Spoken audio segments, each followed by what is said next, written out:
Hey everybody, welcome back to the channel. If you are new here, this is Joe and Jay Outspoken. You can find us in all of our social media stuff by going to Linktree/Joe and Jay Outspoken. Well, today's episode, we're going to talk a little bit about Evangelists.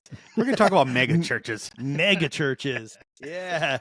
Right? Yeah, and what the heck those are and what's going on. So we're going to take it back. We're going to go back old school, back to the old evangelists, some of them back in the 80s, you know, growing up. I think you and I probably seen them on TV, switching the channel, because remember, our parents' remote control, so we had to go up there and change the channel for them. So I remember seeing some of these. So we're going to talk about some of them. Where are they at today? And really, what are they about? You know, I've never been to a mega church. I know I've seen. I think one of the most impactful one was when I every time I drive down by San Diego is that the Crystal Cathedral. I don't know if you remember that Cathedral, one. Yeah, big old glass. Yeah. So I'm always like, man, is that where Jesus lived? That Jesus up there? You know, I don't know. So it's gonna be fun. It's gonna be a good topic. Well, we're gonna find out about that and more. So here we go. Stay tuned.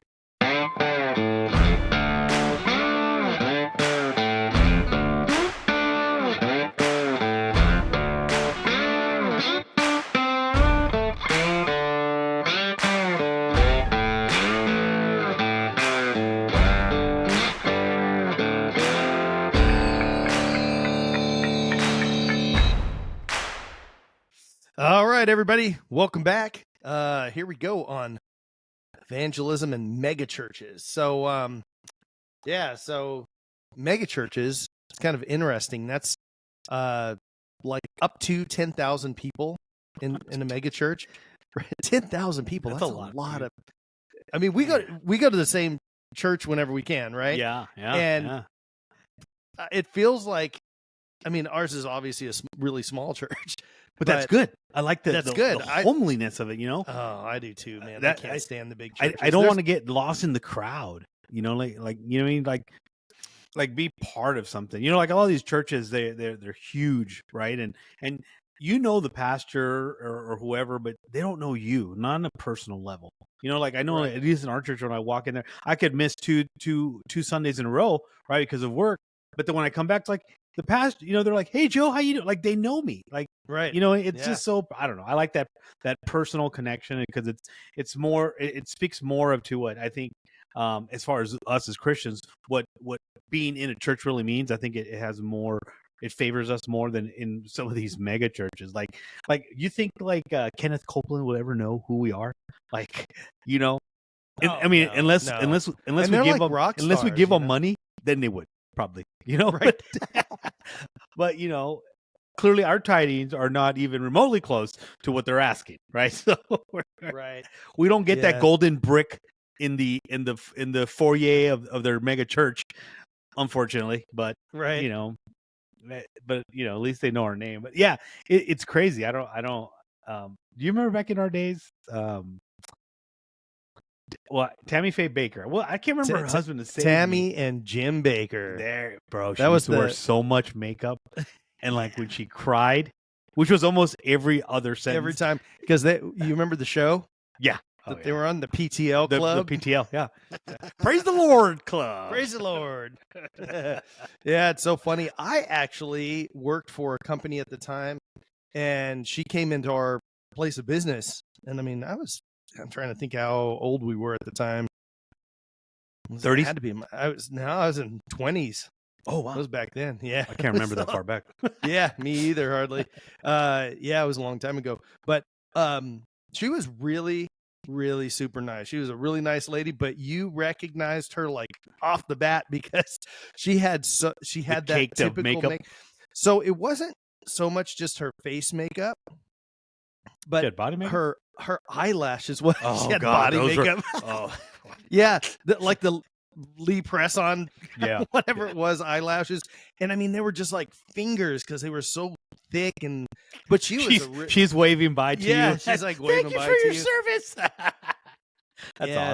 It's like the what do they call them now, the hooker lashes or whatever. Oh my god, I think you're so funny. But yeah, I have to admit though, I mean I met her and talked to her for a minute. And I didn't say anything starstruck about. Well, you're always starstruck. No, not at all. Well, you're all. No, but you're always like, when you see someone that you see on TV, you're like, oh my God, you know what I mean? What do you like? Yeah. It's pretty cool. Like, I wish when what's his name, Robert Downey Jr. was doing cocaine and stuff down in India. I wish I would have bumped into him. I'd have been like, what's up, man? You know what I mean? Like, we don't care about the circumstance. We just want to see, you're famous and stuff. But that's another one. Benny Hinn. Remember Benny Hinn? Is it Benny Hinn? Yeah, Benny Hinn. Remember him? Yeah. That was another You are one. healed. Yeah. But and then there was one more. It was an evangelist, and this is the reason that I talked about Robert Downey Jr. and being so famous. Do you remember? This happened in our hood, in our old town too. Do you remember that evangelist Jimmy Swaggart? Oh yeah. Do you remember what happened to him in Indio, California? Oh yeah, he got caught with a prostitute. Yeah. I'm just giving her a ride. I'm getting the devil out of her. Yeah, he did give her a ride. Oh man. And she sucked the evil out of Jimmy Swaggart, let me tell you. Yeah. So, but and here's the thing, man. Here's the problem with these mega churches. I think, and I feel, now all of them, I don't know. To me, and here's the thing: a lot of people, they think that by donating, by giving money, that everything's gone and whisked away. You are sinless, and you will continue, and you have more blessings. But there is part where it says that if you give generously, then God will reward you generously, right? But I think some of these mega churches do take advantage of these things, and they always find Bible quotes to help them in their deception of people, of religion, and I think it's ridiculous. Like, for example, you ever heard of the evangelist called Kenneth Copeland? Yes. Okay. The richest guy. Yeah. Well, when you say that, guess what's his net worth? Estimated net worth, because of course, churches don't get, churches don't pay taxes, right? So right. So yeah, they're 501c3 companies, or organizations. LMNPQRS. Yes. And so his estimated we just got out of Pride Month, so yeah. Hey guys. There you go. So his net worth is over $300 million. 300 million, Jay. I didn't know it was that much. Yeah. So like, and this guy, I forget his name. Perry, that the actor. Tyler Perry. Tyler Perry. Well, Tyler Perry had a jet he was getting rid of. Guess who bought it? Copeland, because he said God sends him places to go preach, and needs a Lear jet. He can't travel coach. He needs a Lear jet, right? So, and I'm like, wow, bro. And then you write those off in the church expenses. It's like, hey, we need it, along with all my Tahoes. He's going to take it off on the taxes he doesn't pay. Yeah. So, and and I'm always curious about this with those folks. So, a church, right? And your elders in the church typically is what you have. They can decide how much the pastor makes, right? So they decide a salary for the pastor. And most churches, the average is anywhere from about $45,000 a year to about $120,000 a year. That's a big swing, right? But there's also a big difference in states. If you're living in Kentucky versus you're living in New York City, you're going to need the pastor's going to need to make more money just to live the exact same lifestyle as the guy in Kentucky, right? So, and the church elders decide that based on, and if they want to give the pastor more money, and that's up to them, and no matter what, the amount of money that comes into the church is divvied up for obviously stuff for the church. And then most churches, like our church, I know in particular, we sent our youth group here recently over to another state, to do some evangelism. We just sent our pastor, associate pastor, one of our elders, their wives, down to South America to do some stuff down there. So, those church funds can be used for a multitude of things, right? And then helping the community. I know, again, our church in particular, I know we are very focused on helping the immediate community that we're in. We do all the stuff out of state and out of country, but we try to do a lot of stuff locally. So what I'm curious about is, so like that what was his name? Kenneth Copeland. Kenneth Copeland. Yeah. So do they have it on the record? So as far as him pay, because him personally, he's got to pay taxes, right? Yes. The church doesn't. The church doesn't, Him, but he does. Him personally, does he? It shows he's only making like $120,000 a year or something like that. Yeah. And then the church, quote unquote, pays for everything else, like the Learjet and all that. Everything comes from Yeah. So then that's shiesty, you know. I mean, on the back. There's end. workaround. There's work. I mean, these guys have been doing this for years, right? And so they.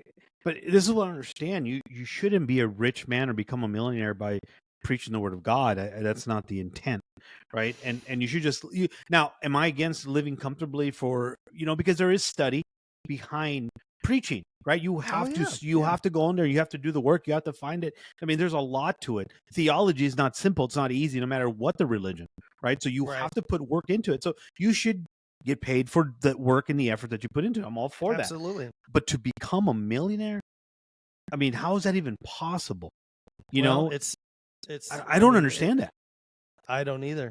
It's a little bit of the same thing as the president of the United States, right? What is their salary? 300. Yeah, it's gotten up, but I think it was like 250, 260 and stuff like that. A year. Yeah. I almost want to say it's like right at the 300,000 mark. Okay. Me personally, I do not have a problem with the president making $300,000 a year. No. He did sleep billions nights and whatnot. Yeah, the billions we spend on nonsense overseas and everything, and then you take Congress people, them making in the $100,000 range and this and that.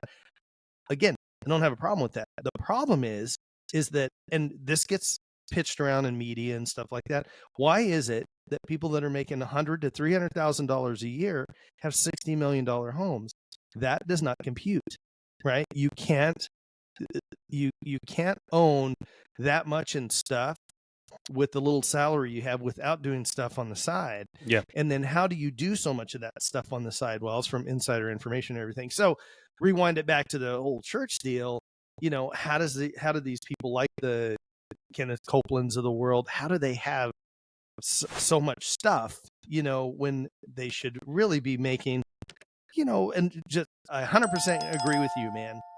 Give them a nice paycheck or whatever, but they shouldn't be, they shouldn't be millionaires. They shouldn't be living in 90210 land or Martha's Vineyard, on a church salary. Own an island or have a 200 acres. A Learjet.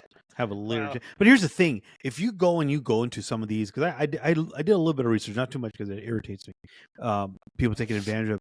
So some of these they'll some write books, inspirational books, which is basically they'll take parts of the Bible, put it in a book, and then talk about that section. Basically, they're just doing the same thing I do on TV every week.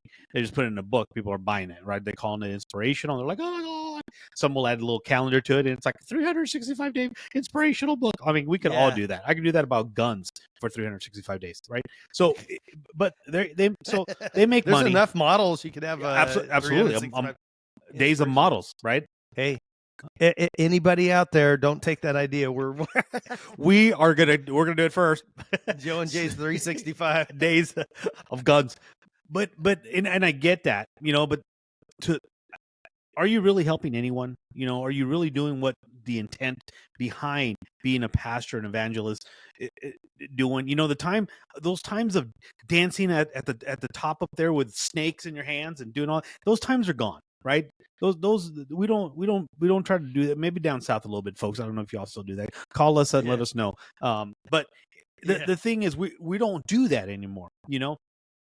And the problem that I have with some of these bishops or whatever they call themselves nowadays is that anyway, you look into each one of these guys, they all have a foundation, right? They have the Jimmy Swaggart Foundation or the Benny Hinn Foundation or the Kenneth Copeland Foundation. So guess what? Because it's a foundation, they fall in different tax brackets. Money is also sent there, correct? Right. And then on top of that, what else happens? They need to have a chairperson. Well, that chairperson needs to get paid, right? Because they're making decisions. So they're getting paid from foundations. They're getting paid from the church. They're getting paid from, you know what? The book and the church will open up their own publishing company just because they have to. Yeah. And all of a sudden now the guy's getting paid out of the publishing company because he's writing books. I mean, they find loophole upon loophole upon loophole, and they're just all they're doing is getting rich, and they're not fixing anything. They're absolutely the last thing that the Bible talks about, that they're not going to heaven. I don't know if they know this, but they're clearly they're in love with earthly things, and they're stuck on. I'm gonna tell you right thing, man. They're gonna be outside the pearly gates like you and I are gonna be. That's all I know. And you know why we'll be outside the pearly gates, right? Don't make me share them memes. I know, Oh man, yeah, we're waiting we're pulling the little number, and it's like on 5 million already or something like that before we calling 4,370,000. But yeah, there's so many of these evangelists, bro. I don't know what's your feel on these things. Like, I know that as kids, my mom probably sat there and watched a little bit of it, and we sat there and listened, or it was running in the background, whatever. But I know I remember Tammy Baker, Oh yeah, Tammy Faye Baker. I remember her, and Jim Baker. I remember them. Benny Hinn. I remember him. And when they started the whole PTL thing, there was a bunch of evangelists that came out of that thing. A lot of them, Right. Well, I think what probably happened was, people that were using it as a stepping stone to get into, I don't know if you want to call it that, this line of work or whatever, but they saw that there is profitability in it. Mm-hmm. And it's just like, I hate to go back to the governmental thing, but you have people that get into, say, Congress for what? They get into it because they care about the country or their constituents, and they're going to do something good for them. There's other people that see, wow, I can make a lot of money, and I don't have to do a whole lot except, go to these meetings and get fed, and if somebody, whatever, they it's just kind of money pouring into them, and obviously they have a job. They have to do stuff and everything, but same thing with like these big mega churches. It's like, so like our pastors do their own research, and so if they're going to speak on a subject or verses in the Bible or what have you, they put all that together themselves. If we have a series, like we just got out of the Roman series that we had a couple months back, mm-hmm. and then I'm trying to think of what the last ones are, but anyhow, they do all that themselves. That's all their own research. These big mega churches, those guys don't do that, right? They have people that figure all that stuff out for them. They write everything down for them. And the only thing that they do need is they need a good basis in biblical theology to be able to talk about it properly, because you can't get up there. The only thing that I'd say, and I've seen this in some big churches and some big churches in our area. I went to it 2 different times, and I was really disappointed in how the teachings were. One of them I remember specifically going to, and the guy got up on stage and he sits down on a chair and he brings another guy out, and they just tell stories. And there was not one time, man, that they said a Bible verse or anything. And I was like, what kind of church is this? This doesn't even make any sense. And that happened to be one of the bigger churches in the valley here. So just so everybody knows, and I think we said this in the very opening, a mega church is considered a church that has anywhere over 5,000 people up to 10,000. Now, it's still a mega church over 10,000, but now they're calling it a giga church if it has over 10,000 people. Giga. And there are church. Yeah. And there are tons of giga churches in the United States. The largest church by numbers that anybody can get, it's called Gateway Church in South Lake, Texas. There's a lot of churches in Texas, mega churches. Joel Osteen's there. TD. What was his name? Yeah, Joel Osteen is like the 5th or 6th largest in the country, and he's got 45,000 people at his church. TD Jakes. TD Jakes is another evangelist. He's out of Texas as well. Yeah, a lot of them, because Texas, Oklahoma, Alabama, Georgia, obviously the Bible Belt. What's funny is... And guess who else is? Copeland's from Texas. Copeland is in Texas too. Yeah, in the top 10, we have one of the churches here. It's a mega church, and what's weird about it, and that's one of the ones that I went to, is they have, and I don't quote me on the amount of campuses they have, and that's what they call them. They call them a campus, like a college. They're so big, right? And they've got, say, like 8 around the valley or something like that. So the one that I went to, I'm sitting down, and this, I'm assuming a pastor or whatever, gets up on stage, and the place is huge. I mean, there's a ton of people. Now, I don't know, this church, they say the largest one supposedly has 35,000 members, but I don't know if that's all the churches combined, because there's no way that many people fit in one of those congregations. Plus, they have multiple services and everything, so I'm pretty sure they're adding those numbers together from all the campuses. Yeah. But I remember sitting there, and the guy gets up on stage, and he was like, yeah, we're going to go over this and this and that. We appreciate you guys coming. And then he walks off stage, the lights dim, and then this giant, I mean, it's a giant screen. It's like the size of a movie theater, if not bigger. And that pops on, and you see an audience. And this was my first time in this church, and I'm like, this is weird. Why are they like showing us video of us, like of the audience? They weren't showing us. They were showing the main campus. And then that was the preacher that was preaching. So you've got 8, 10, 12 churches, whatever it is in the valley, and they're just showing a video of the actual pastor in one of the main church or main campus that is doing the preaching. So think about this for a minute, man. Think about this. How much would each preacher have to make? Let's just make it a really even number, $100,000 a year, right? 8 churches, that's $800,000 a year they would have to pay preachers if they had 8 campuses and eight pastors preaching at each one. Now you've got one pastor. It's being broadcast to 8 different churches. He's probably making more than $100,000 now, but they don't have to pay him $800,000, right? So they're making a lot more money. I mean, it's crazy when you start thinking about how technology and things like that have changed things, because, stuff is a lot different than when I was a kid. Well, I know it's a lot different for you too. Oh, it is. But yeah, we went to Catholic church, and so the kneel, sit, stand, kneel, sit, stand. Yeah, my knees are bad because of that now. But like, that's not the only reason. I was an altar boy. Shut up. Anyway, but we knew the priest because he baptized me. He did my first communion. Old timer. Yeah. He was there. He buried my mom. So, it was, we knew him. He was real nice guy, big old white guy that spoke perfect Spanish. Great priest. And I can't say anything bad about him because, he never touched me inappropriately. Right. You wish. I wore hoochie shorts and never had worked, but that never worked. Never worked. But anyway, I was like the little devil tempting him. But here's the thing.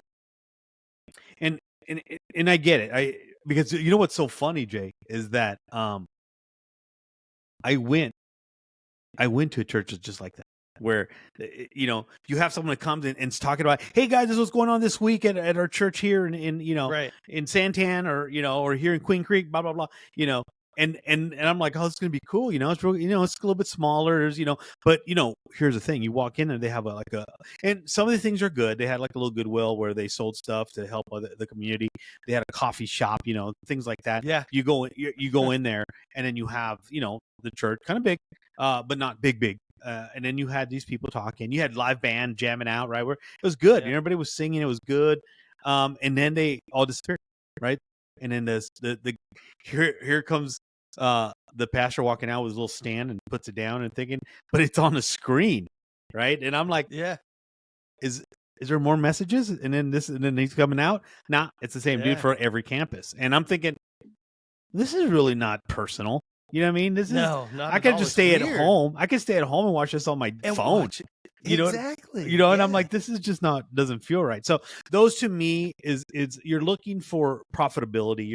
I get it. You want the numbers, but there's nothing wrong with a small church. There's nothing wrong with, it just to me doesn't seem like there's connection.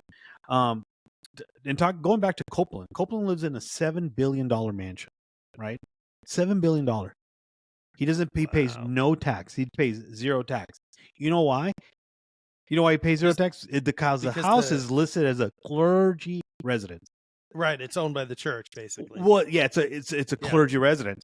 So, and what made me realize there was this one guy also, and I don't know if it was in Georgia, I don't know where it was. He bought a mansion. So this guy got caught because he was the pastor, and he's ripping people off. This guy's driving around in a Mercedes, right? He's buying these clothes. He's going Las Vegas trying to save hookers. You know, he's just doing all kinds of things. And the congregation said, "Dude, what's going on? You know, you're and they finally, and then he buys this mansion. They're like, okay, what's it?" The guy's in court, and he's all, "Oh, that mansion is for we were going to feed homeless people. There's going to be shelter." I'm like, bruh, stop. It's not going to be. Yeah. You know, that's where you hid the ballots for Biden. Why are you lying? In Georgia. I'm just kidding.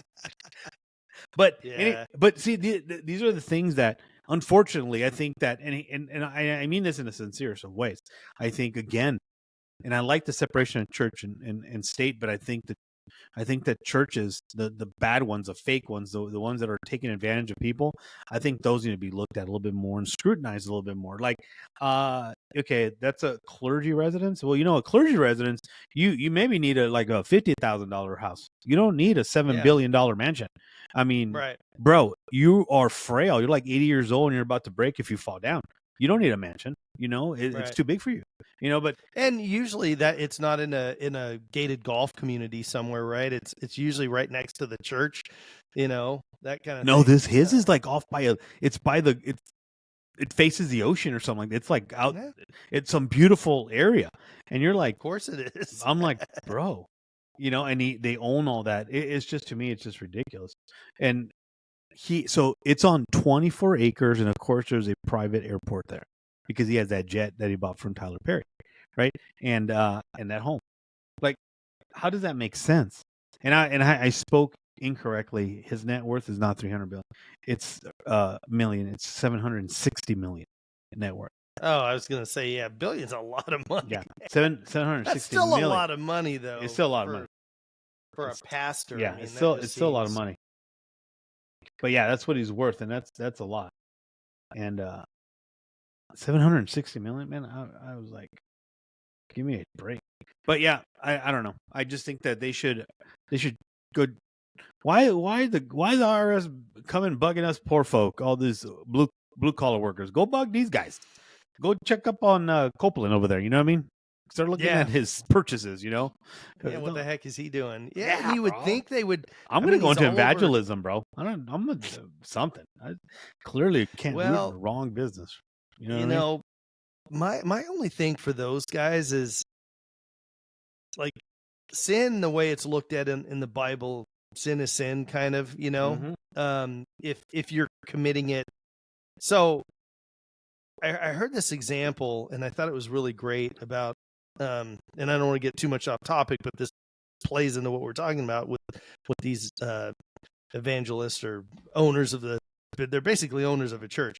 So Owners of imagine- a flock. That's what they are. owners of a flock, yeah.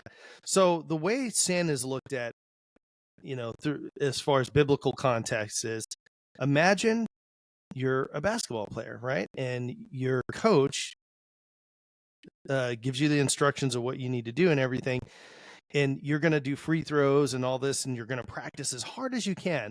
Are you going to make every basket? Absolutely not, Mm-mm. right? So that's just like Unless you're Caitlin Clark. Dang. Sorry, she's making everyone. So, But that's the same thing with, you know, Christians and being a sinner.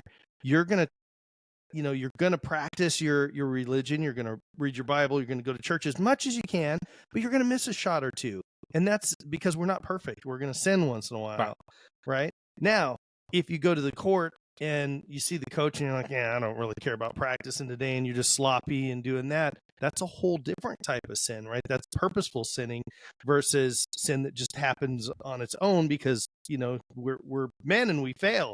right. So that's the way that I really see these, whatever you want to call them, pastors, evangelists, Demons. that's the way heathens. Heathens. It's the way. What did you say? Heathens. Heathens. Oh yeah. Yeah. So that is the way that I really see those guys, is that they are man, they're purposely missing free throws, right? They're going above and beyond and sinning. They're not just making mistakes. They're purposeful, like you said earlier, taking money from people, taking money from the church. And here's the thing. So you get this guy, he buys Tyler Perry's Learjet or whatever kind of jet it was. Learjet. Pretty sure it was probably a Learjet. Mm-hmm. And wasn't a Cessna. What is he? Yeah, it wasn't a Cessna. It wasn't a single engine prop, nothing like that. No parachutes in the back, No. So what is he doing with that? Well, I guarantee you he's traveling all around. And if he said, well, I can reach more people this way, okay.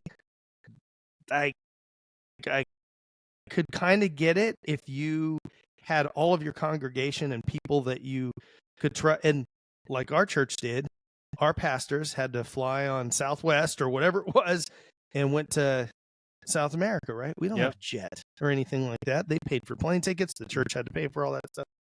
And we get them down there, and they're working the whole time they're there. Right.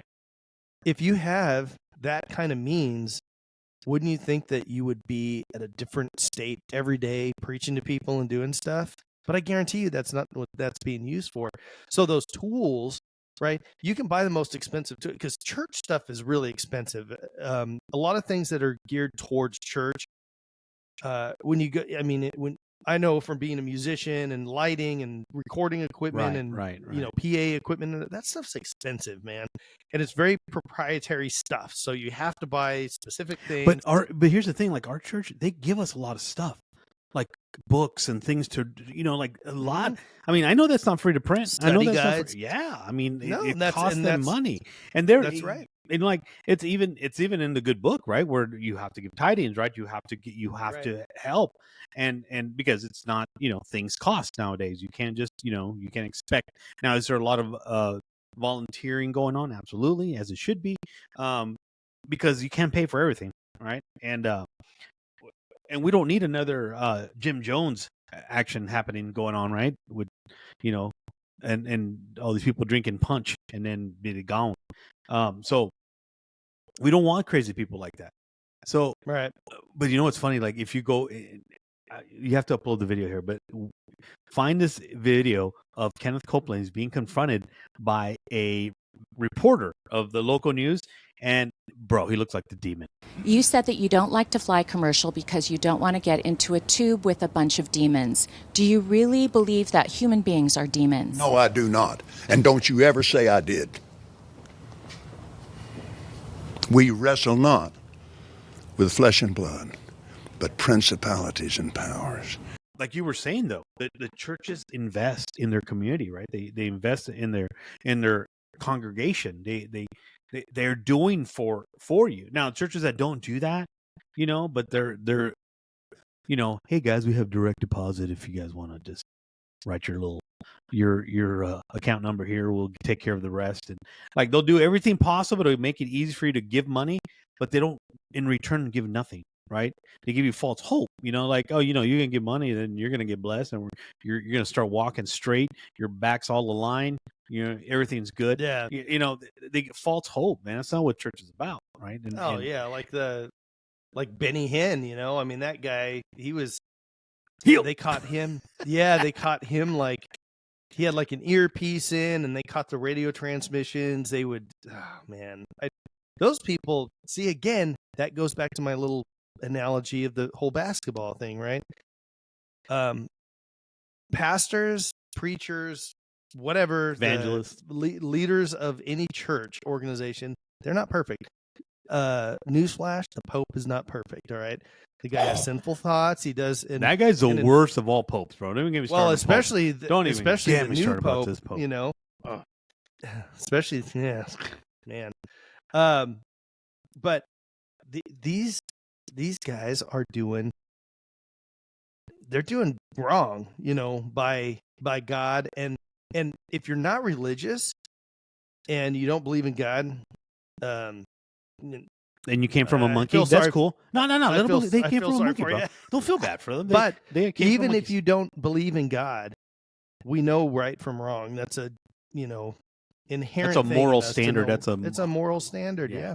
And these guys are doing wrong. Yeah. That they're But They're people not are helping. still, but Jimmy Swagger, they're still giving money to him, even though he but you know what's so funny about that? And I say funny in a sarcastic way. It's sad, really.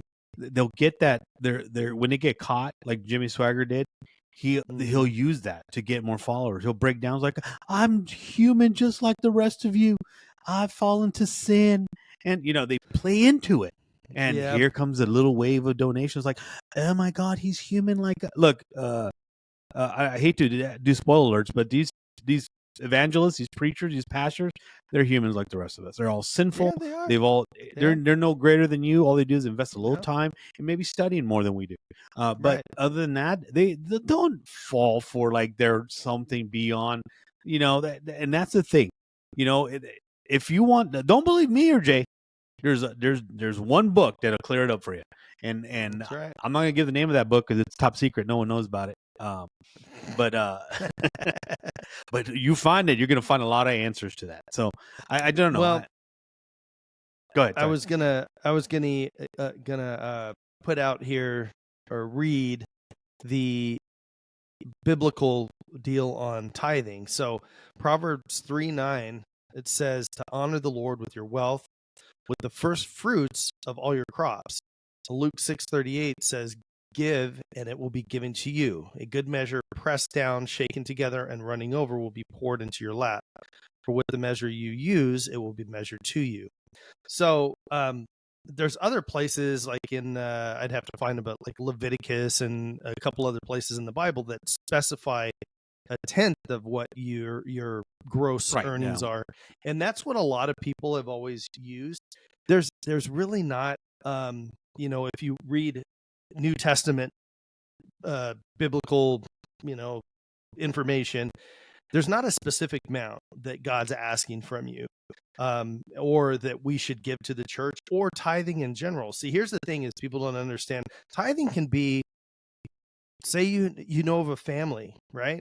And you're like, I don't feel like giving to the church this week, but I have this family at work that their house caught on fire, let's say, and they lost a bunch of stuff. And you say, you know what? I'm going to give to them to help them out. And you tell them I'm giving this because God told me to give this to you. And or I'm doing it out of my heart because God would want me to do this for you. That is a tithe, right? So, we are supposed to, from our hearts, give back to God in whatever form that, we feel fit. Now, most people, because they go to church, give money to the church because us as humans, again, we go back to the whole sin thing. We're not good at deciding a lot of this stuff, Obviously, Jimmy Swaggart said, well, I'm going to tithe to this hooker over here. Clearly. And that he clearly, was giving that was 10%.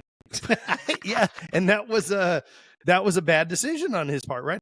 So when you give to the church makes kind of that decision for you and uses that money, hopefully godly and ethically and everything, to further God's message and everything out there. So that's kind of where all that comes from. And I know sometimes people they get confused about that. They're like, well, how much should I give? Like when I'm at church, I feel awkward. Do I give $1? Do I give $10? What do I give? Well, what are you called to give? That's the thing is like, but here's the thing that people should consider, Jay. If you're okay going to before church, if you're okay to go to before church, go grab yourself a little Starbucks, a little Starbuckies, right? Or after church, go get you a little Starbuckies. And that Starbucks is going to cost you already $7. So you're telling me that you're okay to give $7 to a Starbucks, but you can't give $7 to the church, and you have to question that. We're so quick to go over there and get a $15 car wash, right? But again, we're offended by giving money to the church, and we're quick to give $1 or $2 to homeless people, but we're not giving back to what Christ has asked us to give. But you know what? Another crazy thing is, I say it's crazy because I don't know these things until you start talking about them. But like in James, somewhere in James, I'll have to find it. But it talks about what pure religion is, and pure religion is in this verse in the Bible talks about to visit the fatherless and widows in their affliction. So it's basically telling us, hey, fatherless children, orphans or widows. Help them, financially, physically, spiritually, however you can. That's what the Bible says that pure religion is, to God, undefiled before God is that, to visit the fatherless and the widows in their affliction. So that's important. People don't understand these things, and people always talk about religion. You can't follow religion. That's not what we were intended to. God didn't come, or Jesus didn't come over here and say, look, I'm going to pray this thing called Christianity. I want a church built and you guys going to follow, and then you just can't do that. We as humans, like always, and I'm going to blame this on Eve, right? Because Eve's the one that took the fruit. So, it's Eve's fault. But as humans, we have this thing where we want to be different, right? We have this book that tells us, the book instructed Noah how to build a ship, for Christ's sake, and we have this book that's telling us how to get saved and stuff. But people want to take it and translate it into their own words, and then before you got Pentecostals, you got Jehovah's Witnesses, you got all kind Mormons, you got you got every type of religion out there, when it's only one book, book. I mean, there's many books in the one book, but and then people, of course, are gonna start getting into the whole thing, like, well, there was more books, and like, I get it. So, some of them are very repetitive. It was the same thing over and over again, So it's just, I don't know. I know I'm getting more into this than I should. I get a little overworked when I start talking about this, because to me, I feel like America has lost common sense. And not only common sense, we clearly, as a nation, have lost religion, any kind of foundation of religion, in society today. And I think this is where this came from, talking about evangelists, is that, do you ever hear evangelists talking about uniting people? Do you ever hear him talking about, not at all. Even in our church, when we get talking about politics, we don't get divided about it. We talk about how, what we should expect, and I think there was a time that even said, hey, if there's someone in there that isn't in believe what we believe, let's at least pray for them, and I'm like, I saw that like different. I'm like, wait a minute, we don't talk crap. That's what I'm used to doing. Now you're telling me I got to pray for these people, so like it opens up different things and different meaning to you. Absolutely. When you have the right message from the right church, it's very different than when you go to these mega churches, or these that tell you just crazy stuff that you want to hear because they want your money. You know what I mean? I don't know. I feel that society, listeners out there, there's a book. It's a top secret book. I'm not going to tell you the name of it because it's top secret, but find this book and read it. It's going to help you. It really is. I think it's helped Jay and me. I know it's helped my kids. So it's really good. Yeah, absolutely. And we might get somebody in the comments or is thinking in their head, thinking, well, I know people that call themselves Christian or what have you that are not good people. And I would agree with that. Absolutely. In fact, again, that goes back to my analogy with the basketball, like a broken record on it. I find that the hypocrites in Christianity are some of the worst people that there are. And we're all hypocrites to God, right? Or to good. Again, if you're not religious, we're all hypocrites to good because we know better. We're adults, and unless you're just a complete moron, you know wrong from right. Yeah. And we know to not do certain things, and yet, here we are doing bad things. And you're right, Joe. You brought up something about, the United States has taken God out of everything. And I heard this deal, and it was a real quick snippet, and I haven't had time to like research and find where it came from and everything. But they were talking about when the atom bomb was dropped, right? And at that point, there was a turning point in the United States. Now, you think about it, how long ago that was, right? That was at the end of World War II. Correct.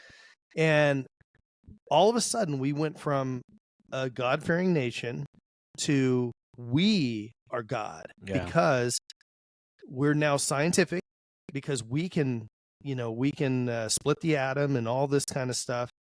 And so we're better than God. And we've been on that push. And if you look at all the kids that are having issues with, we just did episode a couple episodes ago here on, because it was Pride Month, on transgenderism and some of these things like that. Every single one of them is a non-believer, all of them, Mm-hmm. right? So, and they have some of the highest cases of mental instability and things, they're depressed and all these other kind of things. There's a reason for this. There's, we're taking the spiritual component out of the United States. What our nation was really founded on is the freedom to believe or not believe. And the thing was we raised our kids and we raised communities based around a communal ideal, right? All the elders, the people, the adults in the community would help raise the kids in the community, and that came along with the church and the schools. Well, now the schools have been completely taken away from the parents. I mean, you have the whole thing where they're fighting against parents, where they don't want the parents to have anything to do with the education portion. The schools are 100% in charge of that. We don't want your kids going to church because that's terrible. Obviously it teaches horrible values to them, because you won't be able to twist kids' minds into doing crazy stuff. So yeah, it's really a sad thing to see, so many people walk away from spirituality. And when I say that, it is definitely believing in, a greater good, a higher power. And in our case, Jesus is our savior. So hallelujah, brother. Hallelujah. All right. Well, everybody, hopefully you had a good time today. This was, a little different subject for us. A lot of times we're on politics and stuff like that. And we felt pretty strong on our hearts to go over this, because sometimes when you're talking about the whole church thing, folks are like, well, there's bad people in the church, and we agree with you. So there are bad people in churches, and sometimes these mega churches are kind of funky and maybe on the leaning edge of not being so good out there. But so anyway. at the end of this show, guys, we're going to put our Venmo up there. Please send us money. We'll forgive all your sins. Minimum $20. We'll pray for you. And we will pray for you, and clearly you'll be going to heaven. You'll be right there with us. So 20 is the minimum. That's 10% of everybody's son. And if you don't, you're going to hell. If you don't, you know where you're going. You know where you're going. And let me tell you, if you think it's hot where it's at right now, it gets worse. Yeah. I'm just kidding, guys. All right, everybody. Well, thanks so much for joining us again. Check us out on all of our social media channels at Linktree/Joe and Jay Outspoken. We're here every Tuesday doing something different. And check us out on mid-month Wednesdays for Outspoken Men's Edition, baby. That's right. All right. Well, everybody, have a great week. And remember, take care of one another. And do better, be better. And as always, God bless America. We'll see you. See you next Tuesday.